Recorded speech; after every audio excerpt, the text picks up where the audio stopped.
Hello guys, and welcome back to MS Tech Tutorials, and in today's video I'm going to be going over how to unlock powers in Ink Game for Roblox. And let's get straight into the video. So once you join into a server, all you have to do is make your way over to the shop, and then from here make your way over to powers. And under powers it will say that you do need to have a role in order to unlock a power.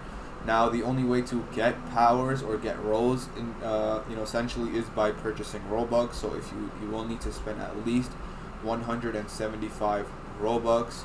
So that is something to keep in mind.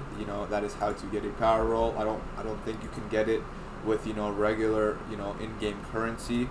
I believe it is only through Robux. You could either get 10 or just 1, but that is how to unlock powers in Roblox in-game. So yeah, that should be it for the video. Thank you guys for watching. Make sure to give the video a thumbs up, subscribe to the channel, and have a great day.